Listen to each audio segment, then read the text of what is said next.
Criticism of Beijing's North Korea policy comes from unlikely place, China. Beijing. When China's best-known historian of the Korean War, Shen Zhihua, recently laid out his views on North Korea, astonishment rippled through the audience. China, he said with a bluntness that is rare here, had fundamentally botched its policy on the divided Korean Peninsula.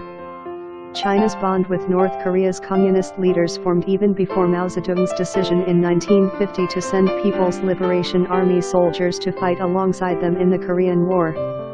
Mao famously said the two sides were as close as lips and teeth. But China should abandon the stale myths of fraternity that have propped up its support for North Korea and turn to South Korea, Mr. Shen said at a university lecture last month in Dalian, a northeastern Chinese port city. Judging by the current situation, North Korea is China's latent enemy and South Korea could be China's friend, Mr. Shen said, according to a transcript he published online. We must see clearly that China and North Korea are no longer brothers in arms, and in the short term there's no possibility of an improvement in Chinese-North Korean relations. The speech was a strikingly bold public challenge to Chinese policy, which remains unwilling to risk a break with North Korea even as its nuclear program raises tensions in Northeast Asia and beyond. The controversy over Mr. Shen's views in China has distilled a renewed debate about whether the government should abandon its long-standing patronage of North Korea. China's traditionalist view that views the U.S. as a much greater threat than North Korea is deeply entrenched, Bonnie S. Glazer, an expert on Chinese foreign policy at the Center for Strategic and International Studies in Washington, said in an email. But the proponents of change are vocal, too. They argue that North Korea is a growing liability. For decades, China has tried to preserve ties with North Korea as a partner and strategic shield in Northeast Asia, even when the North's leaders became testy and unpredictable. In recent years, though, China has also tried to suit the United States, build political and business ties with South Korea, and help rein in North Korea's nuclear weapons program. But as North Korea has improved its missiles and nuclear warheads, opening the possibility that it could one day strike the continental United States, China's go-between approach has become increasingly fraught. North Korea did not hold a nuclear test over the weekend that some had expected, and its missile test on Sunday fizzled. But more tests and launches appear to be only a matter of time, and the Trump administration has pressed China's President, Xi Jinping, to use much tougher pressure on its neighbor. The era of strategic patience is over, Vice President Mike Pence said in South Korea on Monday. The President and I have a great confidence that China will properly deal with North Korea, he told reporters, but if China is unable to deal with North Korea, the United States and our allies will. China suspended coal imports from North Korea in February, cutting off a major source of revenue for the North. But China has resisted choking off trade with North Korea, and debate over how to balance Pyongyang, Seoul, and Washington has sharpened and become more fractious. Trying to stay friends with all sides is proving perilous. The Chinese government has fiercely objected to an American anti-missile defense system, called the Terminal High Altitude Area Defense, or THAAD, being installed in South Korea, fearing it could be used to spy on China. But some Chinese experts have criticized the surge of anti-South Korean anger unleashed by Beijing as counterproductive.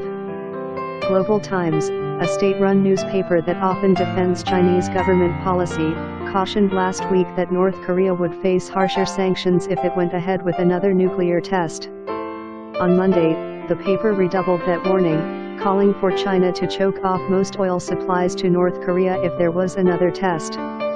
Mr. Shen has gone much further than other scholars in calling for a reset. The fundamental interests of China and North Korea are at odds, he said in his lecture. China's fundamental interest lies in achieving a stability on its borders and developing outward. But since North Korea acquired nuclear weapons, that periphery has never been stable, so inevitably Chinese and North Korean interests are at odds. He derided China's opposition to the THAAD anti-missile system as shrill and self-defeating, needlessly alienating South Korean opinion. What we've done is exactly what the Americans and North Koreans would like to see, he said.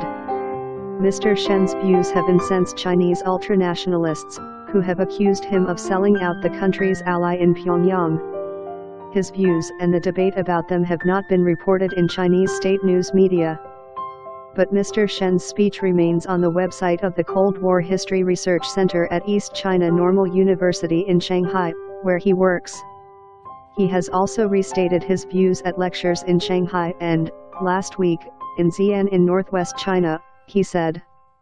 In the past, articles in China critical of North Korea have been quickly censored.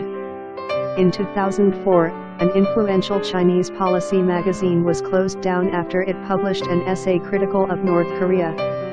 In 2013, an editor at a Communist Party journal in Beijing was shunted from his job for publicly proposing that China withdraw support for North Korea. Mr. Shen said the tolerance so far for his views suggested that the government might be willing to tolerate greater criticism of North Korea and debate about the relationship. Many people have asked me, Teacher Shen, why hasn't your speech been taken down? Mr. Shen said in a telephone interview from Shanghai. At least it shows that there can be different views about the North Korea issue. It's up to the center to set policy, but at least you can air different views in public, whereas before you couldn't, he said. The center refers to China's central leadership. Still, Ms. Glazer said, President Xi appears unlikely to turn entirely on North Korea. After a meeting with Mr. Xi, President Trump said his Chinese counterpart seemed willing to press Pyongyang. But China has balanced its criticisms of North Korea by pressing the United States to agree to prompt negotiations with the North and suspend major military exercises with the South.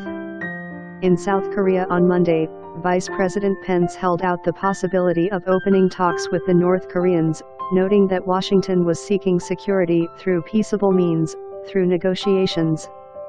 His office added that any talks would include Japan, South Korea, other allies in the region, and China. Mr. Shen, 66, is well known in China and is often cited for his groundbreaking studies on the outbreak of the Korean War that used archival records to expose the tensions and miscalculations behind Mao's decision to send troops. He is the son of Communist Party officials and previously used his earnings from business to pay for dredging archives in Russia, after serving a 2-year prison term on a charge of leaking state secrets that he insisted was groundless. He said he hoped that his research, including a new history of Chinese-North Korean relations that he hopes will appear in English this year, would dismantle deceptive myths that have grown up in China around that past. It's very hard for China to adjust relations, he said.